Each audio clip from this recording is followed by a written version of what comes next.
Hi, I'm AJ, and the hair on my face disappeared.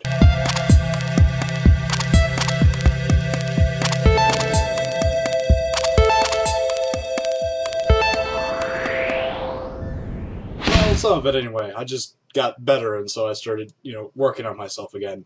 Anyway, first story of the day. Gonna go through these, by the way, as quick as I can, because don't have much time, but it's an important set of stories today, so I need to get it done. First one is throwing back to Felix Baumgartner, the whole jumping from space thing. Well, it's actually having more of an impact than people might have thought. Not only did he set a record for jumping higher than anybody else, the design for his spacesuit may actually affect and be implemented in designing new spacesuits for astronauts from like NASA and the International Space Station. And this is absolutely amazing. They're looking at this suit and they're like, we could actually survive, if there's a problem on the space station and we needed to jump, we could get out and land safely. Yeah, we want to use this. So, actually, even cooler than we all thought. And our next story is also kind of a throwback to the Dutch museum, that lost all the amazing, famous paintings and all that to a robbery. Saying it was must have been a high-tech thing because of all the security, and it must have been a lot of stuff like, Ocean's 11 or something. Well, turns out not so much. It was just a smash and grab. They came in, smashed all the security, grabbed what they could, and ran. Now, the thing is, for me, this still says they had enough time to do this. Now, either they didn't have enough security or they had a really good idea of what the security was. So, they're still asking for any witnesses or anything. Evidently, the film for, taping this kind of stuff in the museum was damaged, so they're not even able to get that.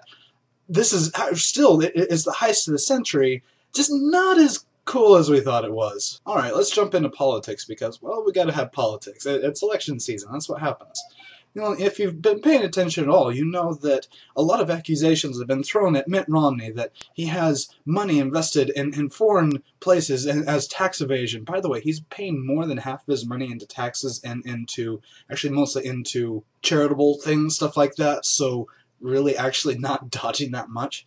Anyway, so a lot of stuff, especially been pointing at Chinese investments and Cayman Islands investments and the Swiss. Well, turns out President Obama also has major investments in China and in the Cayman Islands. In fact, has more money in the Cayman Islands than Mitt Romney does. And this has been fact-checked, this has been searched through. Yeah, once again, we're finding more lies coming out of the White House than the attackers of the White House have.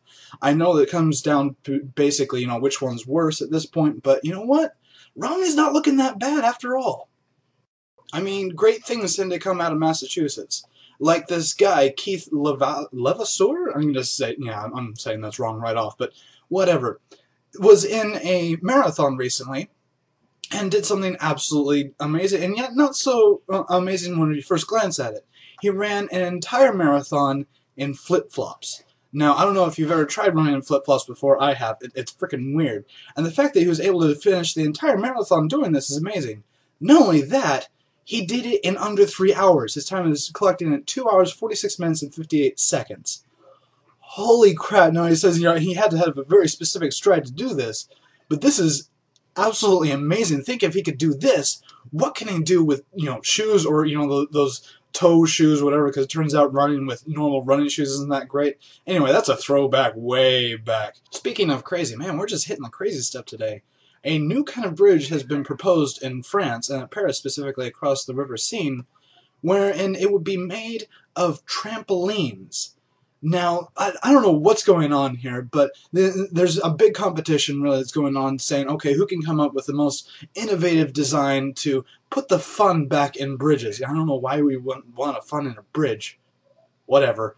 Anyway, and one of the main ones that's been put out there is a giant set of 3 trampolines. You look at the picture, it's kind of a digital image of what it would be.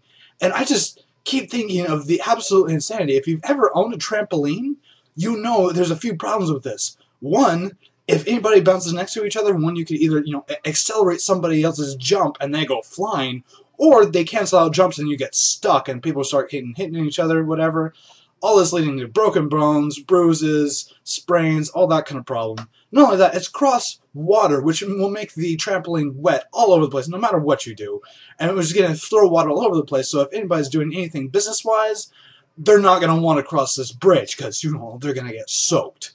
And the last part for this is any kind of crap that gets on there, lost shoes, socks, leaves, dirt, all that kind of stuff is going to congregate in the center of these trampolines. That's what happens with trampolines. So, really not the greatest idea, and yet, at the same time, there's this part of me that says, I want this to happen! And on to our last story of the day, where a new study has come out. I love studies like this because it really shows something that is really important to society today. This one is covering the fact that a father's relationship with his children actually affects, well, as the title says, their sexual behavior, but even beyond that, you get into the article and you realize it's affecting their behavior overall. In fact, dads affect their kids completely separately and differently than the mom does.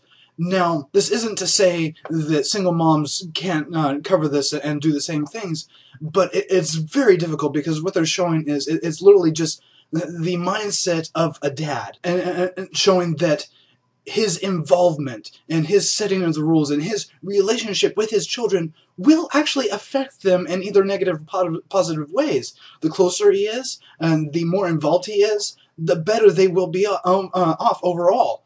The more distant he is, the more, he just lets them go, whatever, the more likely they are to, well, go off and have sex early and just get into trouble and all of that. Really stuff that I already kind of know, but it's been really backed up. So this starts to raise questions as to, what about single-parent families? What about gay parent families? How is that going to be affected?